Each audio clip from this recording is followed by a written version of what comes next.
سورہ طٰہٰ کی ابتدائی آیتوں سے حضرت موسیٰ علیہ السلام کا واقعہ موجود ہے، اور ہم نے پچھلے درس میں بڑے طویل انداز میں حضرت موسیٰ علیہ السلام کا واقعہ سماعت کیا تھا کہ کس طرح اللہ تبارک و تعالیٰ نے آپ کو فرعون کے شر سے نجات عطا فرمائی، اور کس طرح آپ اپنے شہر سے مصر کی طرف گئے، کیسے آپ کا نکاح ہوا۔ اس واقعے کی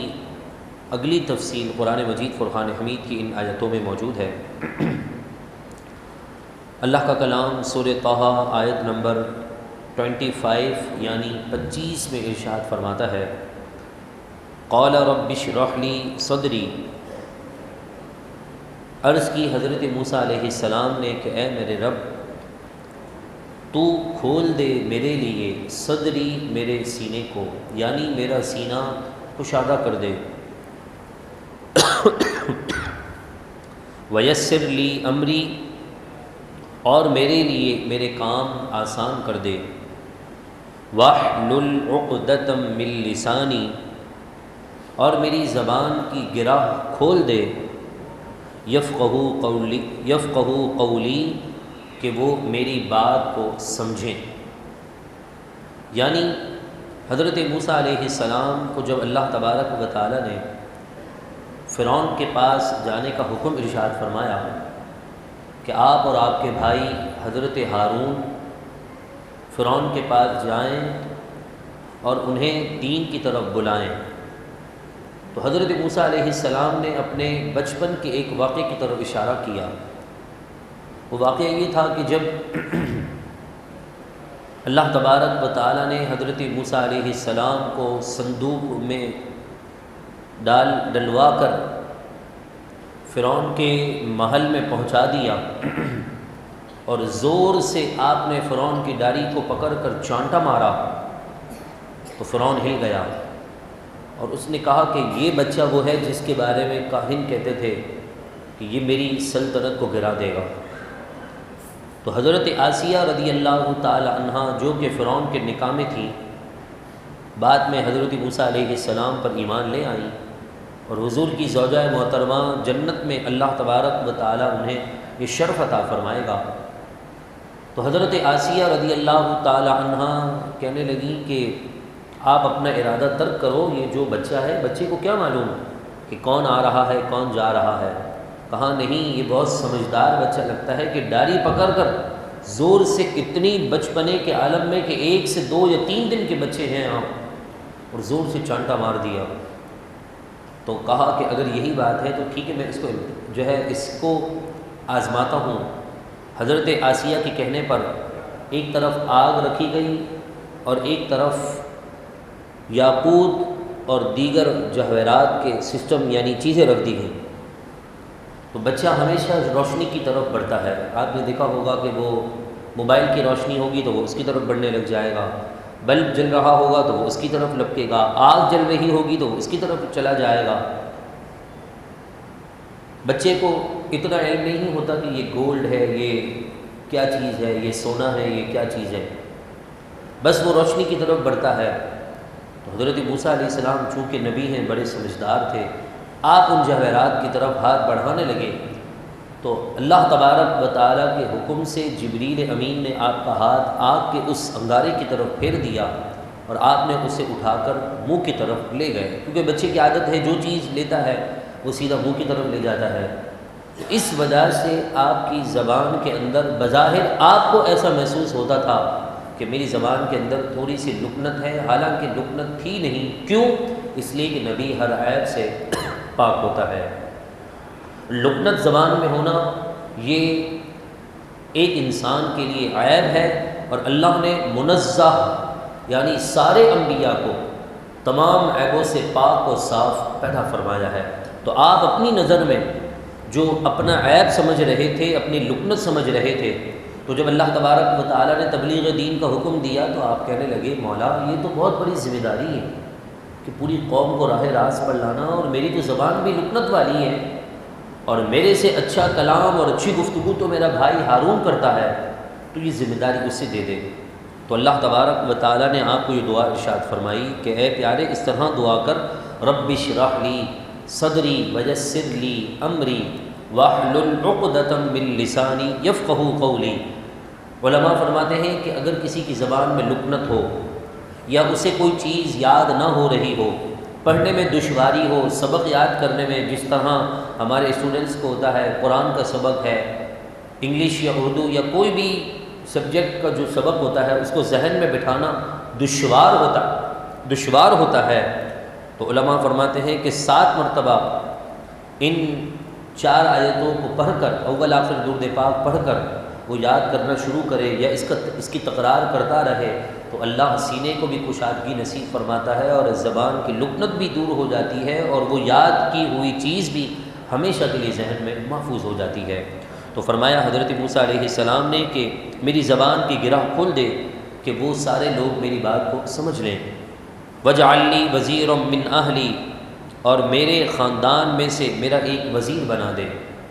یہاں پر ایک بات اور بھی ہے کہ حضرت موسیٰ علیہ السلام خود اس بات کو کہہ رہے ہیں کہ مولا میرے سے اچھی گفتگو تو میرا بھائی کرتا ہے، مگر میرے رب نے حضرت موسیٰ علیہ السلام کو اس زمانے کے انبیاء پر فضیلت دینی تھی، تو یہ رب کا فضل ہوتا ہے کہ آپ سے بھی اچھے دنیا میں کام کرنے والے موجود ہوں گے، مگر آج دیکھیں وہ نوکری کی تلاش میں ہوں گے، پائی کو ترس رہے ہوں گے، لیکن اللہ نے آپ کو اور مجھے عزت کی روزی دی ہے۔ ہم سے سینئر لوگ موجود ہیں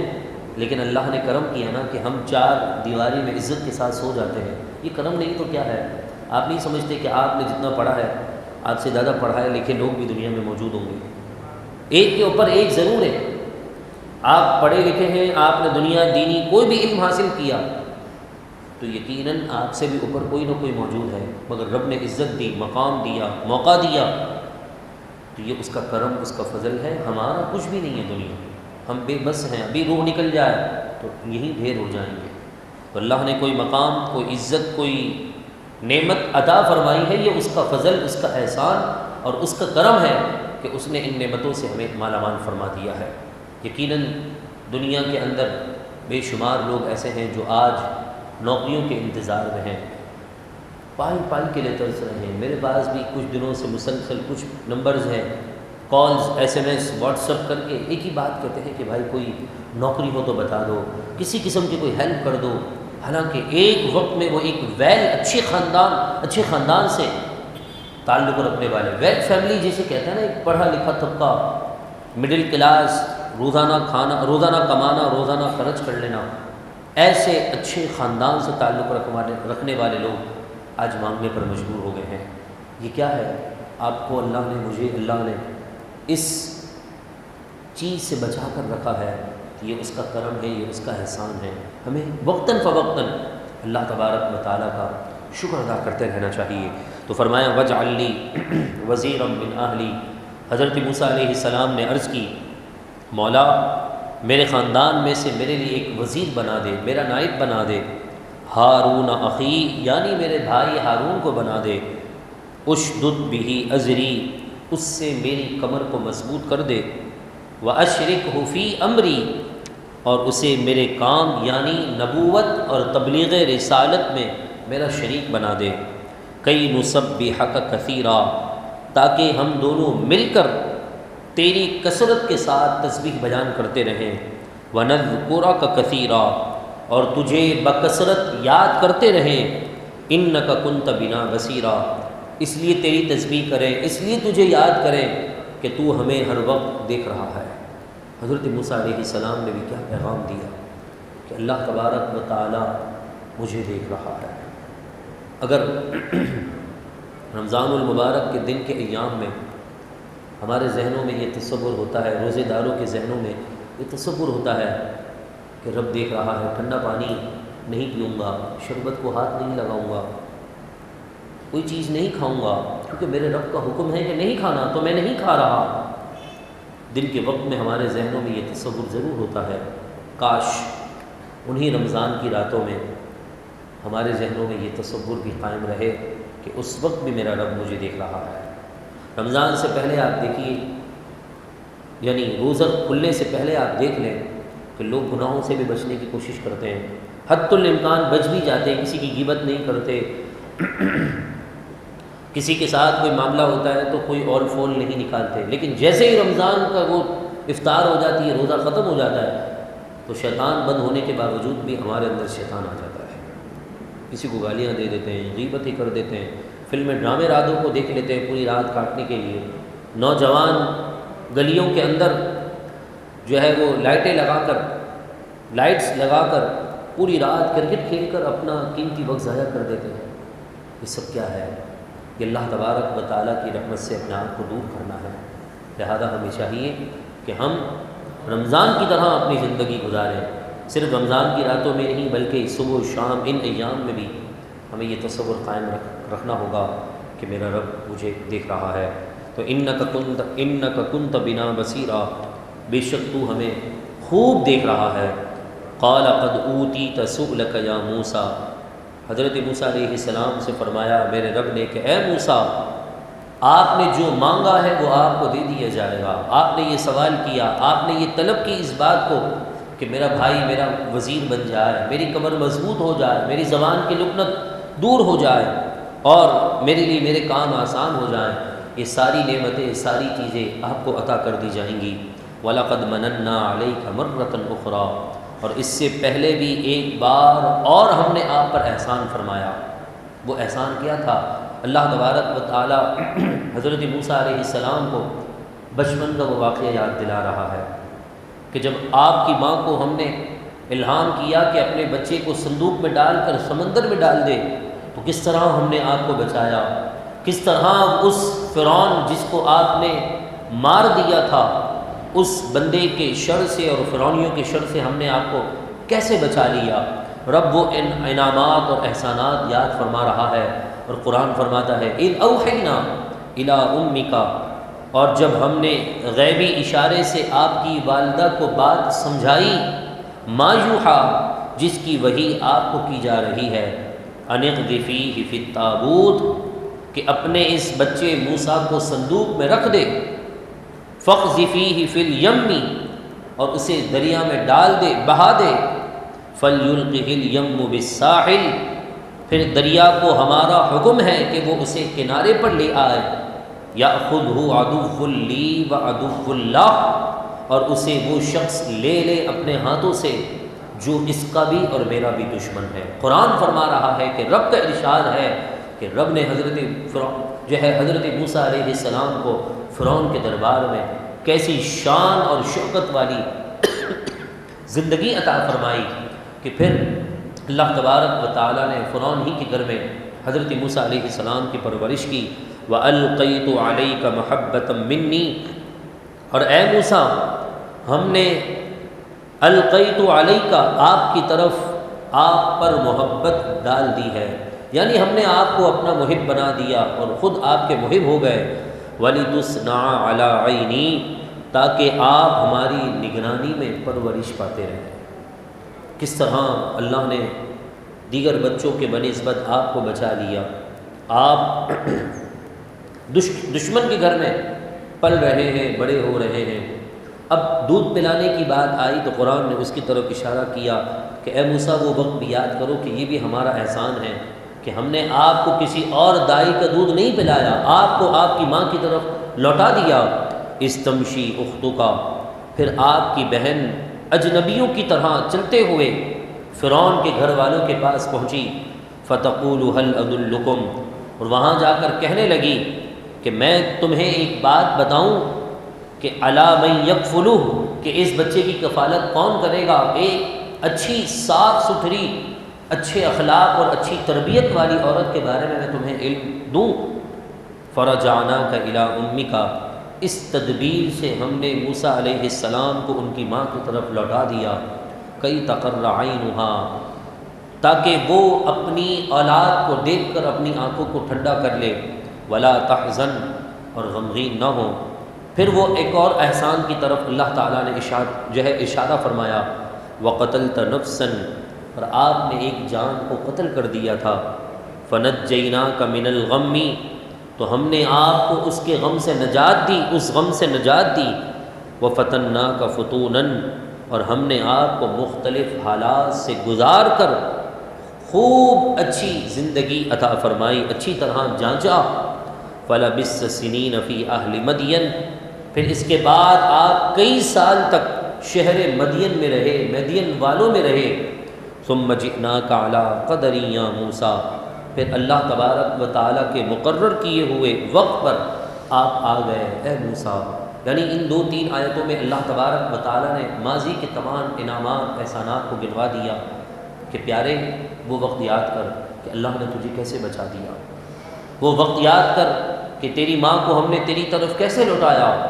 اس وقت کو یاد کر کہ تیرے ہاتھوں سے ایک دشمن قوم کے بندے کا قتل ہو گیا تو ہم نے اس غم سے تجھے بچایا، ان کے فتنوں سے بچایا، اور پھر تو وہاں سے چل کر مدین چلا گیا۔ حضرت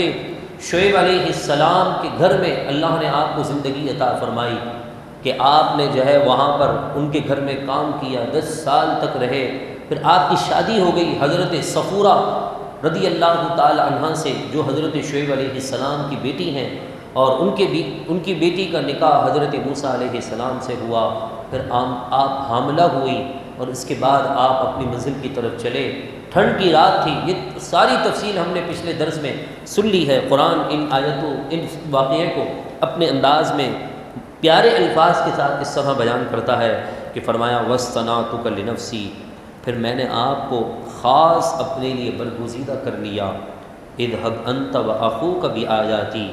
اے موسیٰ آپ اور آپ کے بھائی ہارون دونوں میری نشانیاں لے کر جائیں، ولا یأتنا فی ذکری، اور میری یاد میں سستی نہ کریں۔ حضرت ہارون علیہ السلام سمندر کے کنارے پر کسی علاقے میں تھے، اللہ تبارک و تعالیٰ نے آپ کی طرف وحی کی کہ جاؤ اپنے بھائی موسیٰ سے ملو۔ وہاں سے انہیں اسی بات کی وحی کا اشارہ ہوا، یہ اپنی منزل کی طرف چل دیے۔ ایک مقررہ وقت پر آ کر اور ایک خاص جگہ پر آ کر ان کی ملاقات ہوئی۔ پھر اللہ تبارک و تعالیٰ نے حکم دیا کہ اذهبا، آپ دونوں جائیے، الی فرعون، فرعون کے پاس، اس کے درباریوں کے پاس،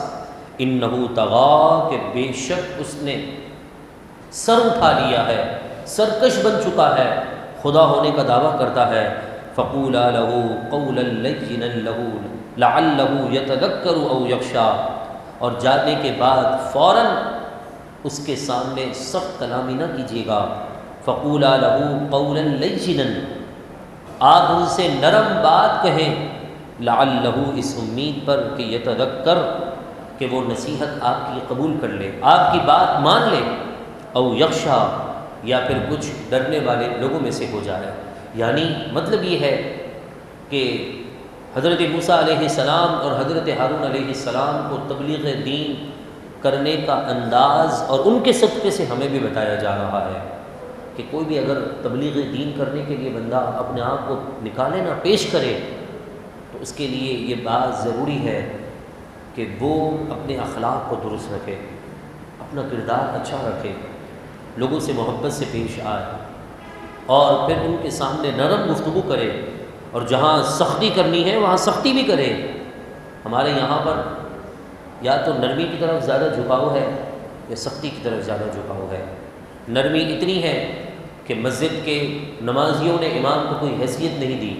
اور سختی کہیں اتنی ہے کہ نمازی اپنے امام سے بات کرنے میں ڈرتے ہیں۔ نرمی اور سختی کے درمیان امام کی زندگی ہو کہ آنکھ دکھائے نمازیوں کو تو اس کی ٹانگیں کانپ جائیں، اور محبت اور پیار اور اخوت، آپس میں سلام دعا کا معاملہ ایسا ہو کہ کوئی بھی کسی بھی قسم کی بات دل کی ہو تو اپنے مسجد کے امام سے، تبلیغ دین کرنے والے اس مجاہد سے آ کر ڈسکس کر سکے، شیئر کر سکے۔ اس طرح تبلیغ دین کرنے والے کو ہونا چاہیے۔ ہمارے یہاں پر تو بڑا ہی عجیب معاملہ ہے، اللہ تعالیٰ آسانی فرمائے، مگر اس میں غلطی آپ کی بھی ہے۔ اب آپ یہ نہیں سوچے گا میری کیا غلطی ہے جی، آپ سے مراد نمازیوں کی، مقتدیوں کی، مسلمانوں کی، کہ ہم نے اپنے ان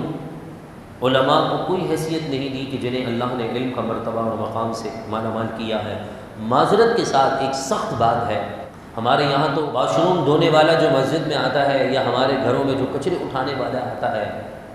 وہ بھی مسجد کے خادم سے زیادہ کما لیتا ہے۔ افسوس نہیں ہے کہ ہم اپنے دین سمجھانے اور دین پڑھانے والے لوگوں کے ساتھ کیا کر رہے ہیں۔ آپ کسی کو کہیں جی حضرت صاحب محفل کرنی ہے، وہ آپ کو نیاز کے پیسے دے دے گا، بولے گا جی میری طرف سے پڑھ لو، یہ لو بھائی میں 11 دے کے دیتا ہوں، 12 دے کے دے رہا ہوں۔ جلوس میں آپ نے دیکھا ماشاءاللہ اتنا جلوس نکلا، لوگوں نے ٹرک کروائے، چیزیں بانٹی، اس کا 10% علماء کو دے دیتے، مسجد کے خادموں کو دے دیتے، تو کم از کم 2 ہفتے ان کے سکون سے نکل جاتے۔ ہماری ایک ویلفیئر ہے، اللہ تعالیٰ اسے ترقی عطا فرمائے، اس کا شارٹ نام ہے MIS، یعنی مدد عزت کے ساتھ۔ ان کا ایک شعبہ ہے کہ خدمت گاروں کی ہیلپ کرنا خاموشی کے ساتھ، کہ جہاں لگتا ہے کہ اس مسجد کے امام اور مؤذن خادم کو کسی بھی صورت کے اندر ہیلپ کی جائے، مدد کی جائے، ان کی عزت کے ساتھ، مدد بھی ہو عزت کے ساتھ ہو، فوٹو سیشن نہ ہو، ان کے نفس پر گرا نہ گزرے۔ عام آدمی کی عزت پر نہیں کھیلنا چاہیے، اور پھر ہم کسی کو امام مسجد کو 500 روپے کا لفافہ دیں تو گرج گرج کر جی پوری دنیا کو بتا رہے جی ماں بدولت حاجی صاحب اتنے پیسے والے کہ امام صاحب کو 500 روپے کا لفافہ دیا، اللہ اکبر۔ تو ایسی عزت کے ساتھ مدد ہو کہ کسی کی عزت پر بات بھی نہ آئے، تو ماہانہ راشن وہ دیتے ہیں، اور پھر جن کے ساتھ ضرورت بھی پڑتی ہے تو انہیں پیسوں کے ذریعے سے بھی جو ہے وہ ان کی مدد کر دیتے ہیں۔ تو ہمیں چاہیے کہ ہم نیازیں بھی کریں، اچھی بات ہے، بزرگان دین کے ایام منانا اچھی بات ہے، مگر جو بزرگان دین کی تعلیمات ہم تک پہنچا رہے ہیں، ہم ان کے ساتھ کیا سلوک کر رہے ہیں، ہم ان کے ساتھ کیا معاملہ کر رہے ہیں۔ دعا کریں اللہ تعالیٰ ہمیں ان باتوں کو سمجھنے کی توفیق عطا فرمائے۔ ہرگز آپ یہ مت سمجھیے گا کہ حضرت صاحب جو ہے وہ اپنے لیے کچھ کہہ رہے ہیں، نہ آپ کی دعاؤں کی برکت سے اللہ نے بہت نوازا ہے۔ میرا نقطہ نظر یہ ہے کہ جب اللہ تعالیٰ اپنے دین کے دشمنوں کو بھوکا نہیں سلاتا تو اپنے نبی کے خادموں کو، اپنے نبی کے دین کے خادموں کو کیوں بھوکا سلا سکتا ہے؟ بس یہ میرا نظریہ ہے۔ اس نے رزق کا ذمہ لیا ہے، وہ پہنچائے گا، مگر اس میں آپ نے اپنا کردار ادا کرنا ہے۔ سبب آپ ہی کو رب بنائے گا، اس مسبب الاسباب کے اسبابوں میں سے ایک سبب آپ بن گئے تو آپ کے بھی رزق میں خوب برکت ہو سکتی ہے۔ تو فرمایا کہ اللہ تبارک و تعالیٰ نے نرم بات کرنے کا حکم دیا، اور ارشاد ہوا کہ آپ ان سے نرم گفتگو کریں تاکہ وہ نصیحت مانیں یا کچھ ڈرے۔ قولا، حضرت موسیٰ علیہ السلام اور حضرت ہارون علیہ السلام دونوں نے عرض کی، ربنا، اے ہمارے رب، اننا نخاف ان یفرط علینا، ہمیں اس بات کا ڈر ہے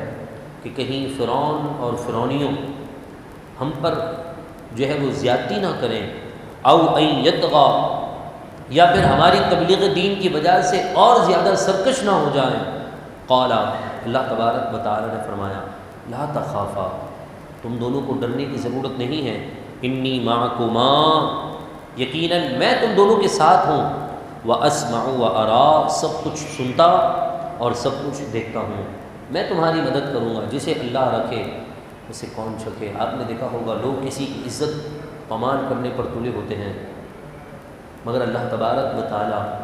جب اس کی عزتوں پر پردے ڈالے رکھتا ہے نا تو کوئی اس کی عزت نہیں اچھال سکتا ہے۔ اور پھر ساری دنیا مل کر جس کو عزت دینے کی کوشش کرے،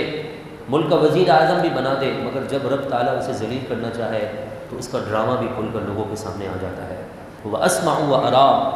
تو میں خوب دیکھتا ہوں، سب کچھ دیکھ بھی رہا ہوں، سن بھی رہا ہوں۔ فاتیاہ